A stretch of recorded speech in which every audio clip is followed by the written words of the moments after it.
जय हिंद साथियों, आपका स्वागत है अपने YouTube चैनल ज्ञानदीप इंडिया पर।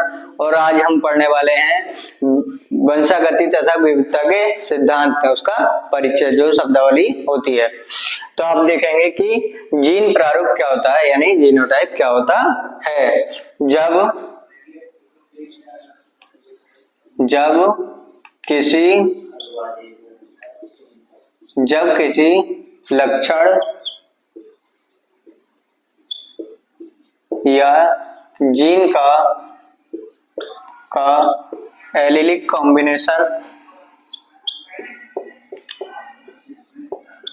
जब किसी लक्षण या जीन का एलीलिक कॉम्बिनेशन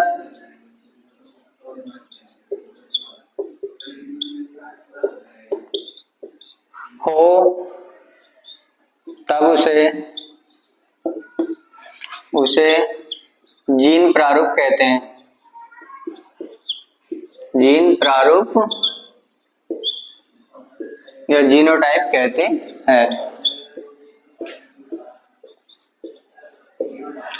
जब किसी लक्षण या जीन का एलीलिक कॉम्बिनेशन हो तब उसे जीन प्रारूप या जीनोटाइप कहते हैं। अब हम एग्जाम्पल देखेंगे।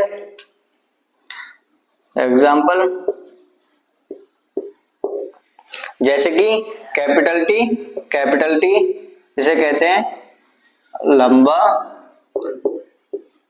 और ये पौधों के लक्षण है। जैसे स्मॉल टी इसे कहते हैं बोना,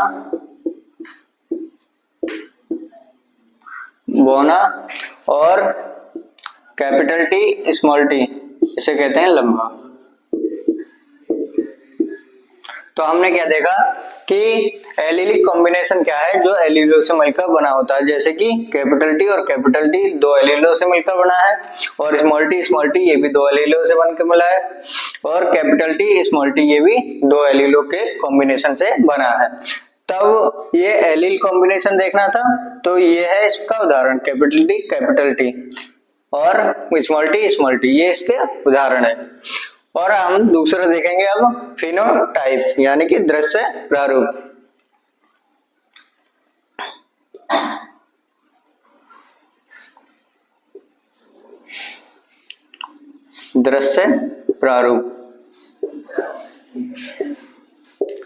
फिनोटाइप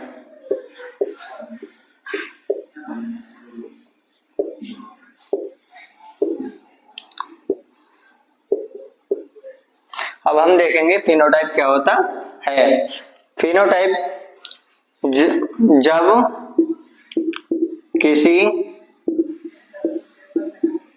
जब किसी जीन का दृश्य या उसे देखकर पहचानते हैं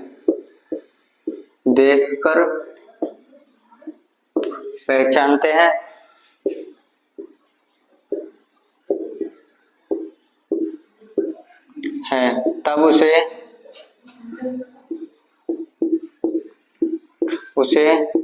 दृश्य प्रारूप या फिनोटाइप कहते हैं। दृश्य प्रारूप कहते हैं।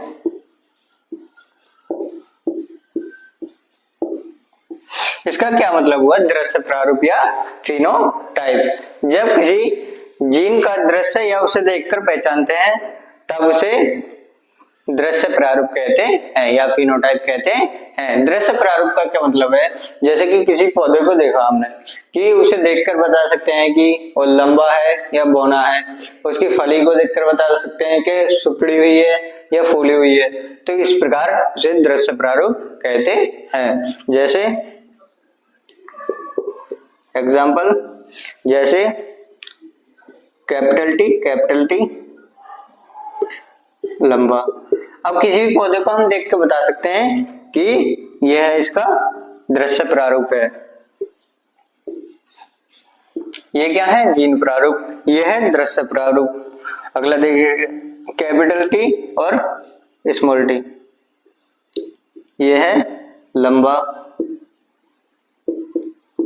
और ये तीसरा है स्मॉल टी, यह है बौना।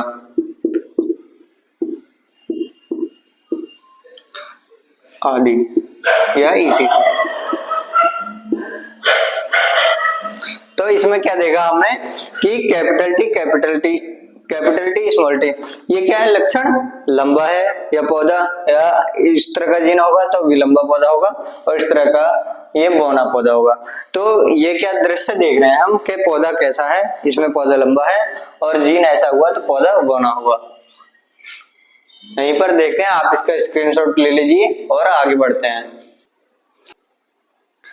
अब हम देखेंगे कि कुछ महत्वपूर्ण योगदान, जैसे कि आनुवंशिकी के जनक। आनुवंशिकी के जनक कहा जाता है ग्रेगर जॉन मेंडल को।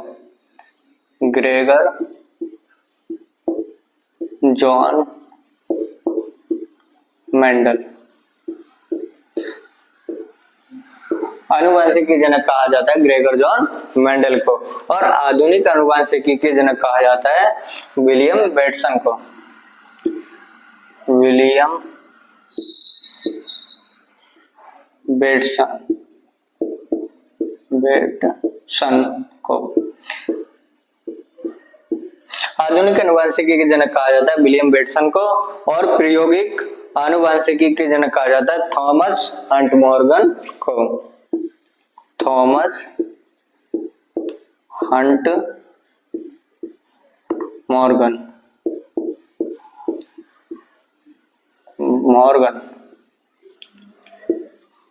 और प्रायोगिक आनुवंशिकी के जनक कहा जाता है थॉमस हंट मॉर्गन के। आनुवंशिकी मतलब जेनेटिक्स। आधुनिक आनुवंशिकी मतलब मॉडर्न जेनेटिक्स।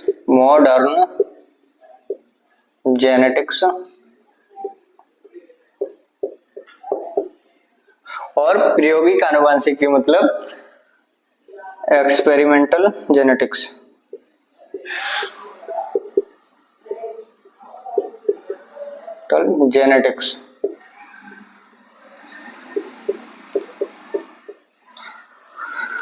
तो अब हम यहाँ पर देखा कि आनुवंशिकी के जनक किसे कहा जाता है, ग्रेगर जॉन मेंडल को।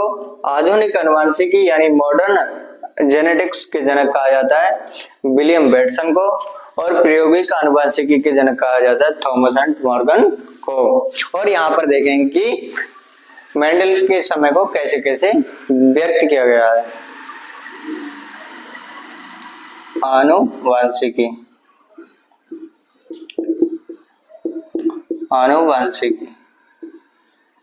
आनुवंशिकों को 3 क्रम में विभाजित किया गया है।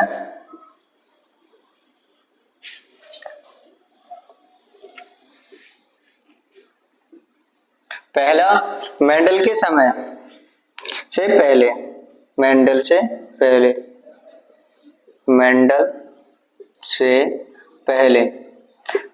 पहले का समय यानी प्री मेंडलिज्म।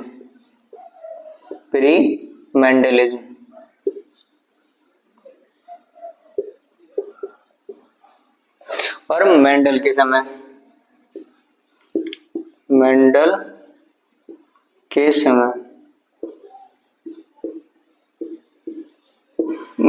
समय को कहा गया है मेंडलिज्म।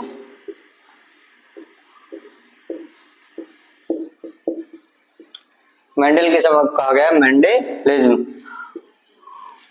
और मेंडल के बाद का समय।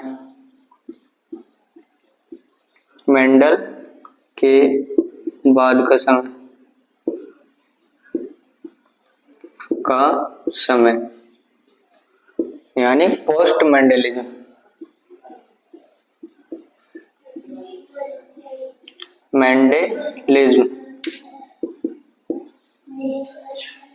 Post Mendelism.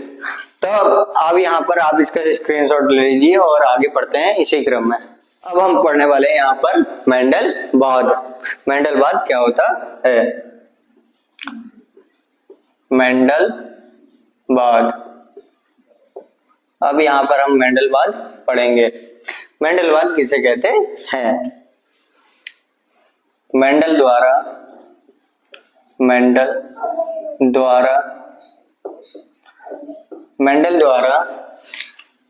आनुवंशिकी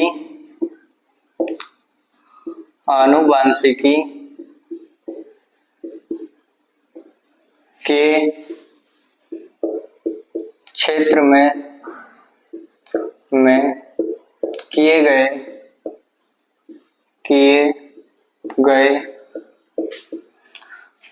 मेंडलवाद क्या है? मेंडल द्वारा आनुवंशिकी के क्षेत्र में किए गए कार्य तथा दिए गए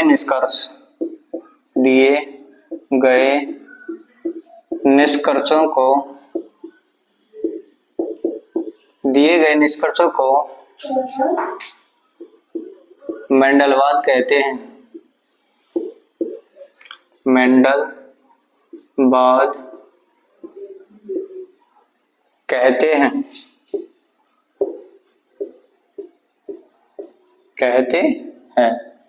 तो अब आपने देखा कि मेंडलवाद क्या होता है। मेंडल द्वारा आनुवंशिकी के क्षेत्र में किए गए कार्य तथा उनके द्वारा दिए गए निष्कर्षों को क्या कहते हैं? मेंडलवाद ये कहते हैं। अब देखेंगे कि मेंडल ने कितने वर्षों तक कार्य किया। मेंडल ने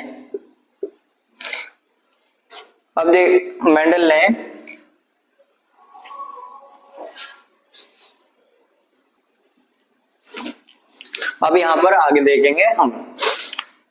अब मेंडल ने क्या किया था? मेंडल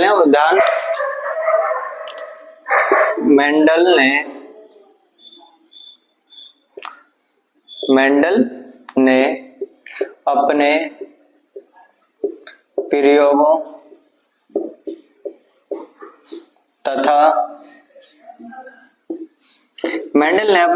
तथा संकरण के लिए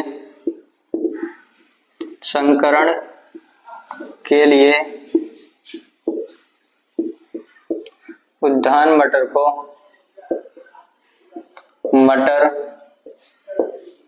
जिसे गार्डन पी कहते हैं,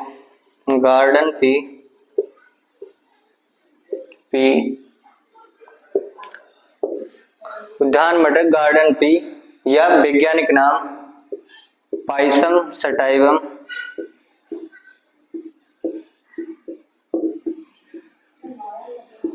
को चुना।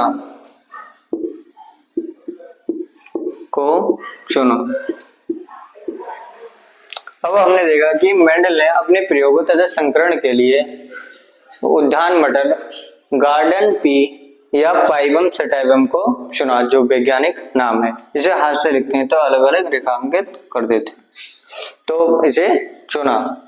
और अब यहाँ पर देखेंगे कि मेंडल ने इस पर कितने वर्षों तक प्रयास किया। मेंडल ने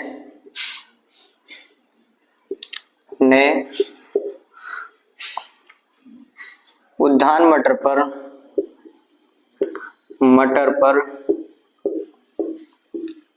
7 वर्षों तक प्रयोग किए।